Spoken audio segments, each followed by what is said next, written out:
Alors, je vais m'organiser avant. Oh là! Y a-t-il moyen de l'arranger pour que ce soit mieux? Non?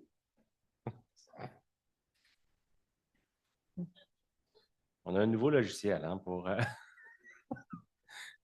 Est-ce que c'est pas mal tout de même? OK, pas grave. On va faire avec. Alors, l'Évangile de la prospérité et la Bible, c'est ce que vous auriez dû lire correctement. Je dénonce souvent l'Évangile de la prospérité dans mes prédications. Vous m'avez souvent entendu dire souvent les gens prêchent un type d'évangile, avec des guillemets évidemment, c'est pas l'évangile, où on peut devenir riche et où finalement le but d'être chrétien, c'est d'accumuler des richesses de la gloire sur cette terre. Le royaume est ici. Hein? Alors, pourquoi pas, peut-être que vous ne connaissez même pas ce que c'est l'évangile de la prospérité.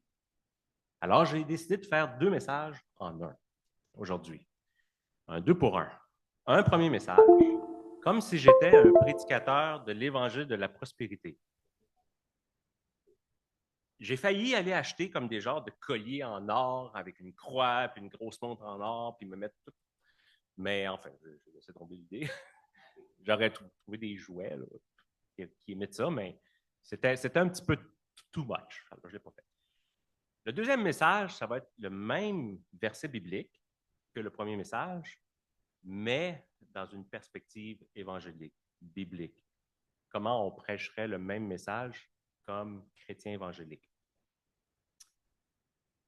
Alors, avant de commencer, l'évangile de la prospérité, c'est vraiment pas beau. Ça sort mal. La vie en abondance. Ben voyons donc. Vraiment un peu. Il va falloir que tu m'expliques, Baudelaire, ce qui se passe avec nos PowerPoints, parce que ça ne marche pas, nos affaires. Alors, une petite mise en garde. Le premier message que je vais faire n'est pas conforme à la saine doctrine chrétienne. Il contient des enseignements contraires à la vérité biblique et doit être écouté avec discernement dans le but de reconnaître et de rejeter les enseignements faux qu'il contient. Je ne veux pas être mal compris et ensuite avoir un conseil, le conseil des anciens, plus l'association hein, des églises de l'Alliance qui viennent me voir, mais pourquoi tu as prêché l'évangile de la prospérité? Ce n'est pas la vérité que je prêche dans le premier message. Je voulais vous en avertir. Maintenant, je vais essayer de me mettre dans la vibe d'un prédicateur de l'évangile de la prospérité. Je n'ai jamais prêché ça, alors je ne sais pas comment faire pour le faire correctement. Mais mettons que je vais essayer d'être un bon vendeur. OK? Alors, allons-y. Ça a tout changé, ça. Alors, je suis désolé pour le PowerPoint. Il n'y a rien à faire. Ça a mal sorti, je ne sais pas pourquoi. Mais, pas grave. Vous savez que Dieu vous appelle à devenir riche. C'est le but de Dieu pour votre vie. Rien d'autre ne doit être l'objectif de votre vie. Jésus n'a-t-il pas dit, hein, le voleur ne vient que pour voler, égorger et détruire? Mais moi, hein, c'est ce que dit Jésus. Je suis venu afin que les brebis aient la vie et qu'elle l'ait en abondance. Frères et sœurs, notre Dieu n'est pas un Dieu de pauvreté ni de misère, ni de petites bénédictions. Il est le Dieu de la surabondance.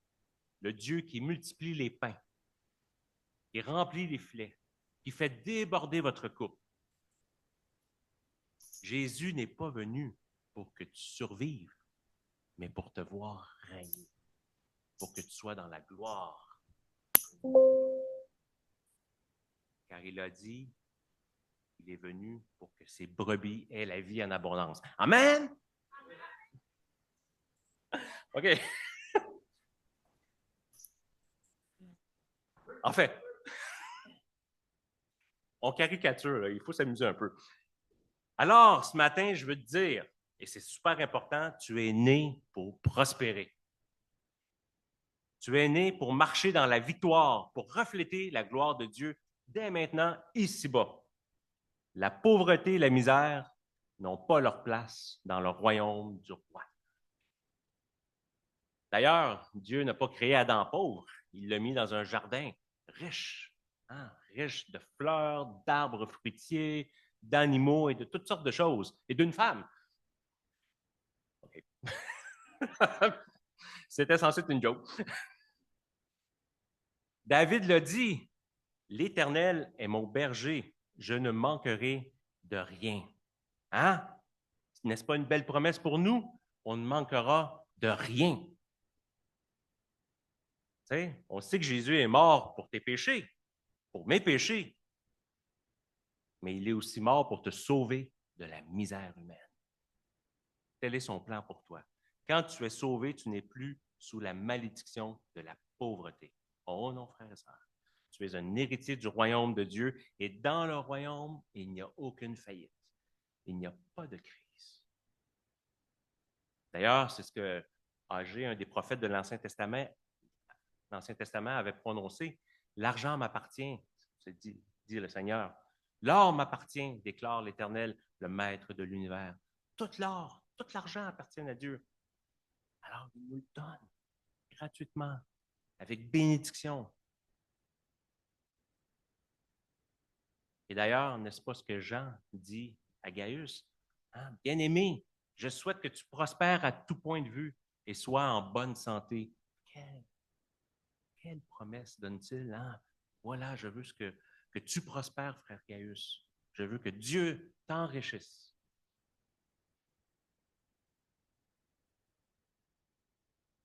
Qu'est-ce qui bloque la bénédiction de Dieu dans ta vie, frère et sœur? La sais-tu? Rien n'est censé bloquer cette bénédiction de Dieu sur toi. Et si tu ne vois pas la richesse venir dans ta vie, c'est parce que ta foi, ton manque de foi, bloque la bénédiction de Dieu. Qu'est-ce que c'est la foi? La foi, c'est cette main tendue et qui attrape ce que Dieu a déjà préparé pour nous. Dieu n'a-t-il pas dit, si tu crois, tu verras la gloire de Dieu. Hein? Si tu crois, si tu as la foi, Dieu va te faire voir sa gloire. Alors commence à déclarer aujourd'hui, je suis béni, je suis guéri, je suis prospère et riche. Tu dois parler de ta victoire avant de la voir, avec foi. Le proverbe dit-il, ne t'ai-je pas dit que si tu crois, tu verras la gloire de Dieu? Mon ami, ça ne marche pas, mon PowerPoint. Alors, la langue a le pouvoir de vie et de mort. Voilà ce que le proverbe dit. Ceux qui aiment parler en goûteront les fruits. Donc, si tu déclares avec foi, avec ta bouche, cette bénédiction de Dieu sur ta vie, si tu ne te limites pas à ce que tu vois, mais que tu déclares avec foi, eh bien, tu vas créer ta réalité spirituelle et Dieu va te bénir. La semence de Dieu, c'est ton acte de foi. Si tu as la foi, c'est comme une semence que tu vas semer. Et le fruit spirituel qui a été établi par Dieu lui-même, c'est que l'homme va récolter ce qu'il aura semé. Si tu veux une grande récolte, tu dois faire quoi? Une grande semence.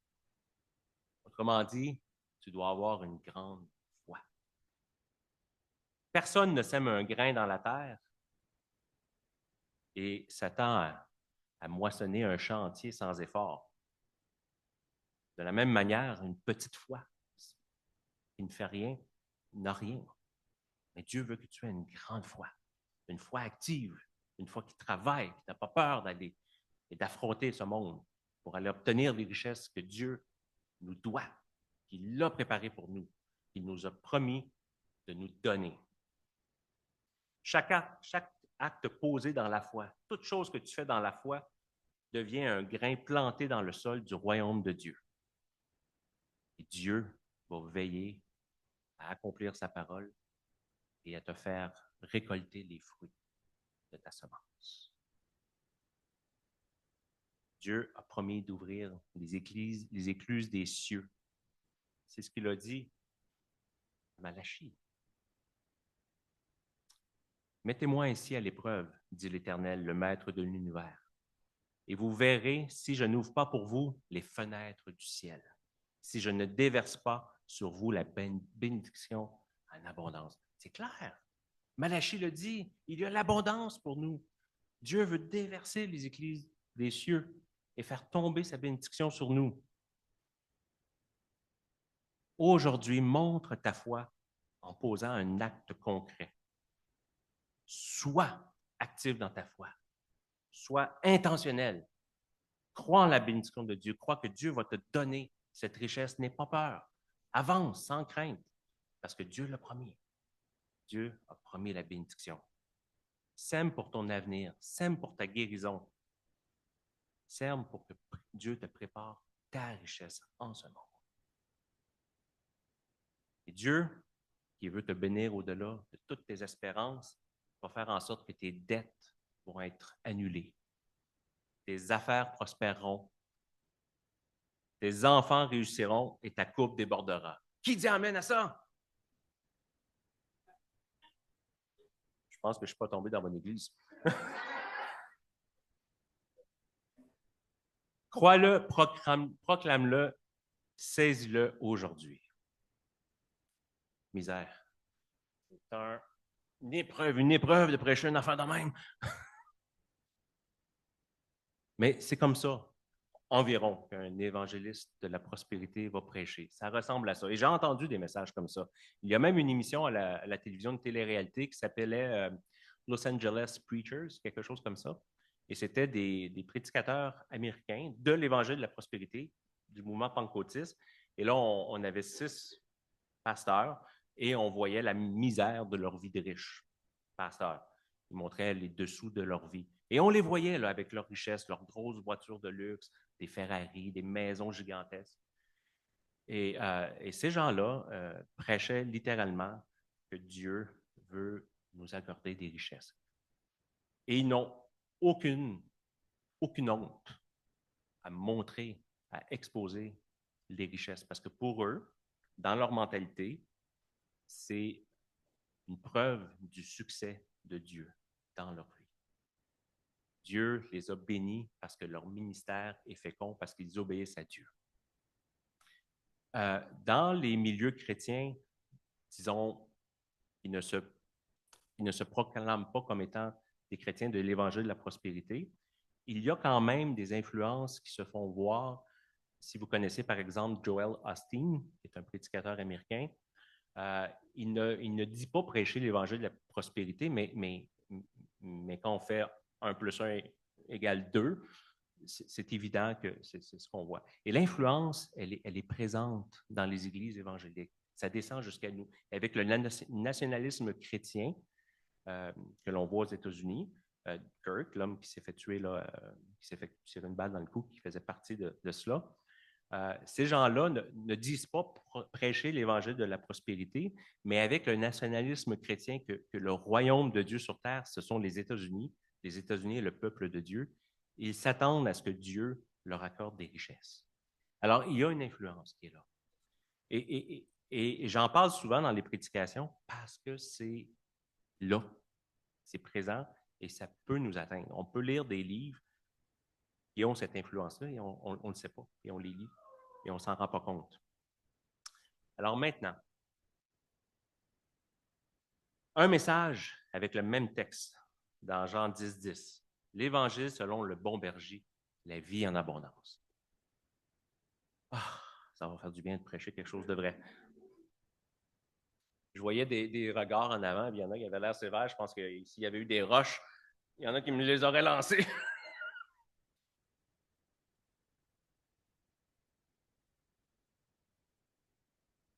Petite remarque, le message qui suit est conforme à l'enseignement de la Bible. Alors, frères et sœurs, nous avons ce texte de Jean 10, 10, où Jésus nous dit ceci. Le voleur ne vient que pour voler, égorger et détruire. Moi, je suis venu afin que les brebis aient la vie et qu'elle l'ait en abondance. Quel verset magnifique. mais tellement mal interprété.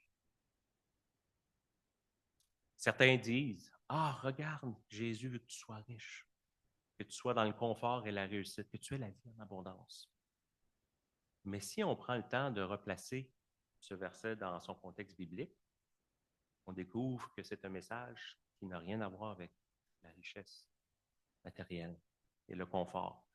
Mais il s'agit d'un message qui touche une vérité beaucoup plus profonde, plus spirituelle, plus intérieure. Qu'est-ce que c'est l'abondance dont parle Jésus ici? En tout cas, ce n'est pas l'abondance dans ce monde, mais l'abondance de la vie en lui. Avant de dire ces paroles, Jésus, dans le chapitre 9, juste le chapitre avant, venait de guérir un homme aveugle, né. Et ça, c'était assez particulier. On voyait des gens guérir, des gens qui étaient devenus aveugles plus tard dans leur vie, mais les Juifs avaient comme l'impression que de guérir un aveugle né, c'était pratiquement impossible. Mais Jésus le fait. Et les gens étaient vraiment étonnés. Les Juifs n'en revenaient tout simplement pas. Et ça devait être vraiment un prophète de grande envergure pour faire une telle chose en Israël. Alors tout le monde a été bouleversé par le miracle de Jésus. Et l'homme guéri par Jésus ne savait pas qui était Jésus, mais il l'adorait déjà. Il avait déjà une conviction que Jésus devait être le prophète envoyé de Dieu. Mais les pharisiens et les autorités religieuses de l'époque ne voyaient pas le miracle de Jésus avec un aussi bon œil. En fait, ils voyaient que Jésus menaçait leur autorité. Et en fait, ils avaient peur que les gens quittent la synagogue pour suivre Jésus. Imaginez-vous, plus de dîmes, plus personne à qui prêcher, à qui enseigner, à contrôler. Donc, ils sentaient une menace. Et là, Jésus se met à parler spécifiquement aux pharisiens avec une parabole, qui est une façon imagée de dire des vérités spirituelles, mais avec un langage imagé de la vie de tous les jours. Et il utilise une image qui est assez familière pour les gens en Palestine, celle du berger et du troupeau. Et Jésus leur dit ceci. En vérité, je vous le dis, ça c'est Jean 10, 1, celui qui n'entre pas dans l'enclos des brebis par la porte, mais s'y introduit par un autre endroit, est un voleur et un brigand. Alors Jésus commence à expliquer en parabole une vérité fondamentale. Il y a une porte, et c'est par là que les brebis doivent entrer. Mais si une personne essaie de passer par-dessus des tas de roches, donc un enclos fait en roche, pour aller où sont les brebis, eh bien, c'est un voleur, c'est un brigand, c'est une personne qui veut voler les brebis. C'est comme ça qu'était fait une bergerie en Israël. Vraiment, il y avait vraiment de la pierre, puis je ne sais pas quelle hauteur ça avait, mais ça pouvait être assez haut, mais c'était très difficile à franchir. Et les brebis ne pouvaient pas passer par là. C'était impossible qu'une brebis puisse grimper là-dessus et rentrer. La brebis devait nécessairement passer par la porte.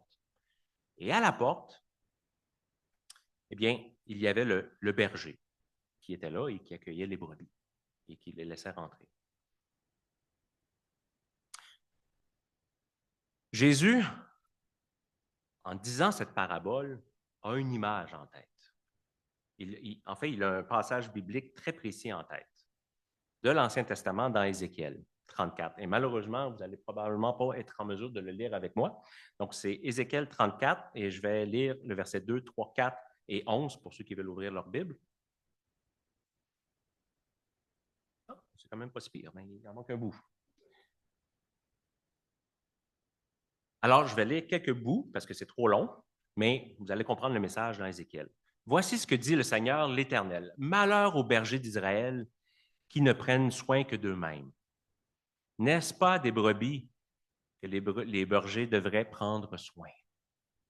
Vous mangez la graisse, vous vous habillez de laine, vous abattez les bêtes dodues, mais vous ne prenez pas soin des brebis. Vous n'avez pas assisté les bêtes affaiblies.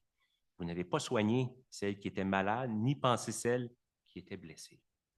Vous n'avez pas ramené celles qui s'étaient égarées, ni cherché celles qui étaient perdues, mais vous les avez dominées avec violence et cruauté. Et là, on va au verset 11. En effet, voici ce que dit le Seigneur l'Éternel. Je m'occuperai moi-même de mes brebis, je veillerai sur elles. Le bon berger. Alors, Jésus, d'après moi, il n'est pas trop subtil. Il me semble qu'il parle à des pharisiens et puis il leur donne une parabole sur le bon berger et les voleurs qui viennent voler les brebis. Je pense que Jésus ne voulait pas être subtil. Il était en train de dire aux pharisiens, vous êtes ces faux bergers en Israël. Et en même temps, évidemment, il disait ça pour l'ensemble des autorités religieuses, parce qu'il n'y avait pas seulement que les pharisiens, il y avait d'autres sectes religieuses, il y avait aussi des chefs spirituels, il y avait des sacrificateurs, il y avait quand même plusieurs personnes. Lorsqu'on lit le Nouveau Testament, on n'a pas de difficulté à voir que les autorités religieuses étaient de faux bergers. J'ai trouvé 20, il y en a peut-être plus, 20 reproches qu'on peut voir qui sont faits à l'égard des autorités religieuses en Israël à l'époque de Jésus. 20. Et je suis certain que si on fouille, on va en trouver plus. Alors, on va les énumérer. Malheureusement, vous ne les voyez pas tous, mais 1. L'hypocrisie religieuse. Combien de fois ça leur est reproché, hein? La recherche du prestige et du pouvoir. Le légalisme excessif, hein, de vouloir que la loi soit appliquée à tout prix, sans égard au contexte, aux situations, sans compassion. Le manque d'amour et de compassion. Ça, on le voit souvent. La corruption et l'avidité, le désir de posséder, les jeux de coulisses avec les politiques et tout ça. Ça, on voyait ça surtout dans ceux qui dirigeaient le temple. Il y avait des jeux de coulisses incroyables, une corruption, un désir d'aller posséder quand il y avait des Juifs qui venaient chaque année pour la Pâque. C'était un commerce inouï. Les gens du temple se faisaient de l'argent. C'était incroyable. C'est détaillé, c'est étudié. C'est quelque chose. La résistance à la vérité et aux prophètes. L'aveuglement spirituel. C'est quelque chose qu'on voyait. L'apparence de la piété, mais une apparence seulement, rien à l'intérieur. Quand Jésus dit, vous êtes des sépulcres blanchis, vous êtes autrement dit des tombeaux blancs, vous êtes beaux de l'extérieur, mais à l'intérieur, ce sont des ossements.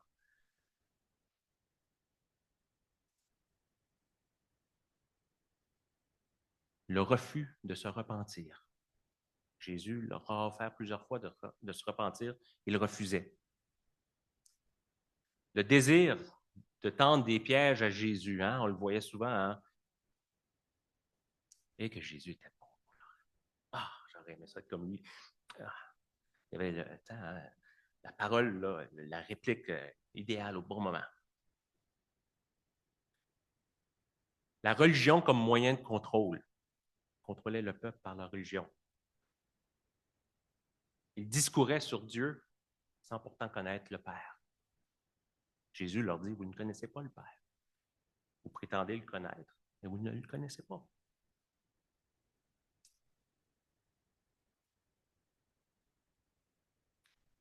Ils ne reconnaissaient pas l'action de Dieu en dehors de leur propre système religieux. Ça, c'est triste. Ils ne pouvaient pas voir qu'une personne comme Jésus soit en train d'accomplir le plan de Dieu. Ils craignaient l'opinion publique plus que Dieu. Une des raisons pour laquelle, d'ailleurs, Jésus a été crucifié, hein, parce qu'ils se sont joints à l'opinion publique qui voulait la mort de Jésus. Ils jugeaient selon les apparences et non pas selon le cœur. Ils manipulaient les Écritures. Ils se sont fait complices du rejet de Jésus. Ils ont détourné la gloire de Dieu pour la diriger vers eux-mêmes. Ils aimaient être vus. Ils fermèrent leur cœur à la révélation divine et ils ont même construit des monuments en l'honneur des prophètes, mais ils n'ont jamais reçu le message des prophètes qui ont annoncé la venue de Jésus, le Messie. Pour Jésus, c'est clair, les autorités du temps de Jésus sont les faux bergers en Israël. Des hommes religieux en apparence, mais spirituellement éloignés de Dieu.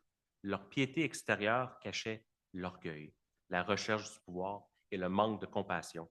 Au lieu de guider le peuple de Dieu vers Dieu lui-même, ils l'exploitaient et l'asservissaient par le légalisme, par la loi.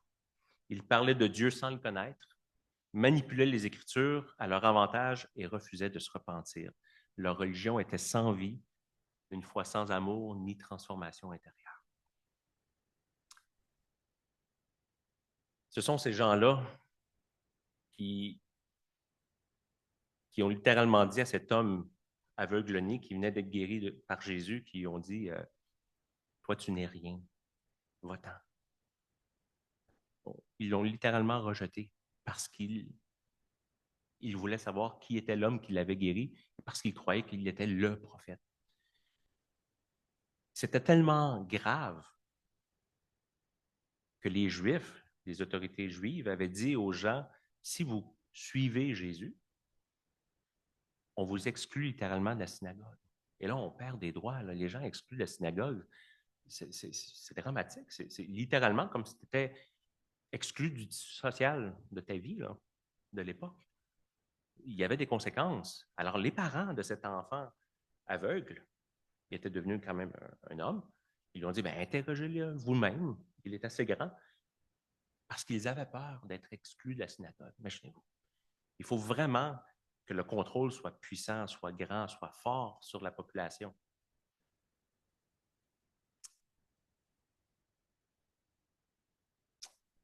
Jésus, qui est-il, lui? Jésus le déclare lui-même. En vérité, je vous le dis, je suis la porte des brebis. Tous ceux qui sont venus avant moi sont des voleurs et des brigands. Il y a beaucoup de monde, et ça inclut les pharisiens, les autorités religieuses. Mais les brebis ne les ont pas écoutés, les vraies brebis, là, ceux que le Père a appelés. C'est moi qui suis la porte. Si quelqu'un entre par moi, il sera sauvé, il entrera et sortira, et il trouvera de quoi se nourrir. Quelle belle image, quelle image puissante. Souvent, le berger se couchait à ce seul endroit où les brebis pouvaient rentrer, à l'entrée de la porte, et c'est là qu'il dormait, pour protéger les brebis pendant la nuit, pour pas que personne vienne voler des brebis. Il était là, il pouvait appeler les brebis, et les brebis venaient, parce qu'elles reconnaissaient sa voix, et elles entraient dans l'enclos. Elles entraient dans l'enclos par la porte, donc à côté du berger, et elles entraient. Aucune autre personne, aucun animal ne pouvait pénétrer par la porte parce que le berger était là. Et évidemment, le berger surveillait aussi l'enclos. Donc, il y avait un berger pour les brebis. Et les brebis étaient dans un refuge. Quand Jésus dit qu'il est la porte des brebis, il est en train de nous dire, je suis ton refuge. Par moi, tu peux être en sécurité.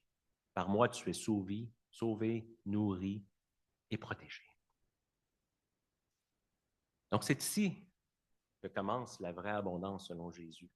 C'est dans une relation avec le Sauveur, avec celui qui est la porte des brebis. L'abondance n'est pas dans ce que tu possèdes, même si ça peut arriver que des chrétiens soient dans l'abondance. Mais l'abondance est dans celui qui te garde et te préserve, qui prend soin de toi. Et Jésus a ajouté cette vérité. Je suis le bon berger donne sa vie pour ses brebis. Jean 11. Cette phrase, elle est centrale pour nous. Le mot bon ici, qui peut être traduit par noble, signifie quelque chose qui est vrai, beau. Le berger est celui qui est bon, noble, intègre et juste. Comme on le dit dans notre jargon québécois, il a le cœur à la bonne place. Il est le bon berger. Aucune mauvaise intention ne se trouve dans son cœur. Tout ce qu'il veut, c'est le bien de ses brebis. Le bon berger ne s'enfuit pas quand la menace vient, comme le feraient les voleurs et les brigands. Au contraire, le bon berger s'engage. Il est présent, il demeure présent. Il reste là et il se porte à la défense de ses brebis. Remarquez que Jésus n'a pas dit le bon berger vole ou prend des vies. Non, le bon berger ne s'accapare pas des vies. Qu'est-ce qu'il a dit? Le bon berger donne la vie. Il donne sa vie. Le bon berger se sacrifie. Et c'est ce qu'il a fait à la croix. Il a donné sa vie. Là où le voleur prend, Jésus donne. Là où le voleur détruit, Jésus restaure. Là où le voleur ment, Jésus offre la vérité qui libère. Revenons à notre verset central, Jean 10, 10. Dans ce verset, Jésus nous dit qu'il est venu afin que les brebis aient la vie et qu'elle l'ait en abondance. Le mot vie ici est probablement le mot qui est mal compris. Ceux qui prêchent l'évangile de la prospérité vont dire que la vie ici, c'est la vie en abondance. L'abondance matérielle, hein, la richesse, la gloire. Mais c'est impossible si on lit le grec. Le mot en grec est wow, des parents qui ont donné ce nom-là à leur fille fantastique. Le mot en grec, c'est Zoé. Hein? Quand vous appelez un enfant Zoé, vous êtes en train de dire tu es la vie. C'est quelque chose de bien. Hein? Et ce mot ici, dans pratiquement tout le Nouveau Testament, on ne le voit jamais que pour. Ça désigne toujours la vie de Dieu et non pas l'abondance matérielle. C'est vraiment la vie divine. C'est le sens que Jean lui donne lorsqu'il emploie ce mot et pratiquement tous les auteurs du Nouveau Testament. Je pense que j'ai vu une utilisation où on parlait des richesses par un grec, un écrivain grec qui n'a même pas écrit dans la Bible. Puis c'est pas encore, c'est très, très minime. Là. Donc, c'est vraiment un mot très spécifique. Zoé, la vie de Dieu. C'est un peu comme quand Jean nous dit en Jean 17, 3, « Or, la vie éternelle », ici c'est le même mot, Zoé, c'est qu'ils te connaissent toi, le seul vrai Dieu, celui que tu as envoyé, Jésus-Christ. Et donc, si vous voyez le mot « vie » dans l'Évangile de Jean et que c'est Zoé, vous allez voir, c'est toujours la vie éternelle, la vie qui vient de Dieu.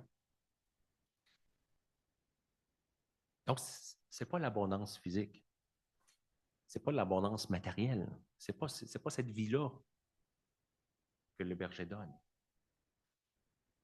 Et ce qu'il donne en abondance, c'est la vie.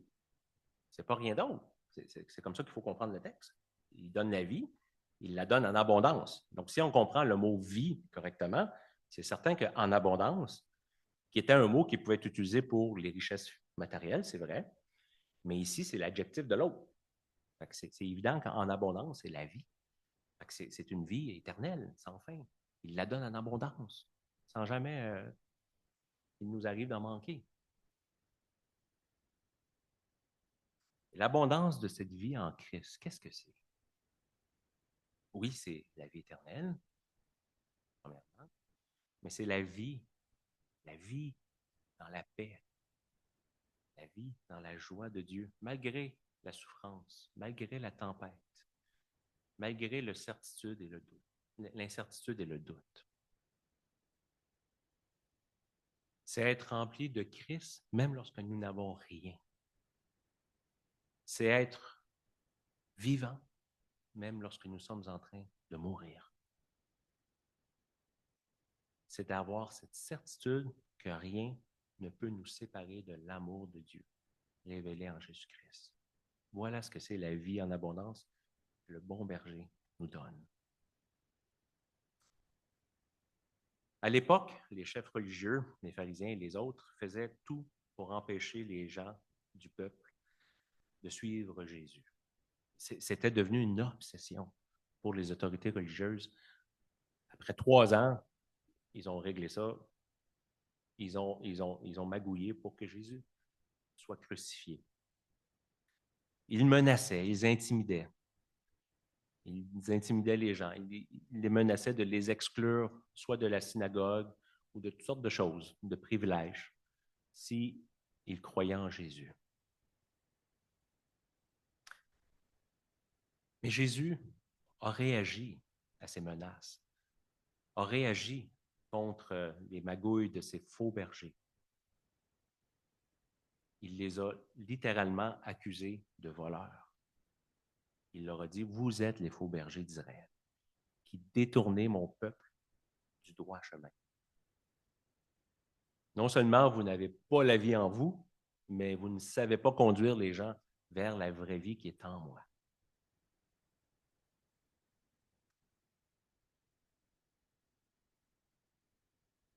On veut nous faire croire qu'il y a deux évangiles. L'évangile que nous connaissons, que nous proclamons, qui nous sauve, et l'évangile, entre guillemets, où on veut nous faire croire qu'une prospérité matérielle nous attend. L'évangile de la prospérité nous dit Dieu veut te rendre riche, il flatte la chair, mais il vide le cœur. Tandis que l'évangile de Jésus-Christ dit Dieu veut te rendre vivant. C'est un évangile qui te conduit à la croix, mais qui éventuellement t'élèvera dans la gloire. L'évangile de la prospérité te promet un royaume terrestre et t'enseigne très peu sur les vrais biens spirituels que Dieu veut t'accorder. Mais le royaume, selon Dieu, est un royaume spirituel, un royaume où règne la vie éternelle, qui est accessible dès maintenant. Nous avons part au royaume. Nous sommes dans le royaume de Dieu. Nous faisons partie du royaume. Ce n'est pas une place, un lieu. C'est nous qui sommes la manifestation visible du règne de Dieu dans ce monde. C'est l'Église. Nous sommes le royaume de Dieu, vous voyez? Parce que la vie éternelle est en nous. Jésus n'a pas dit, je suis venu pour remplir vos poches. Je suis venu pour vous donner ma vie. Et la vie qu'il te donne aujourd'hui, il te la donne gratuitement, en plénitude et pour l'éternité. Que Dieu bénisse son nom. Amen.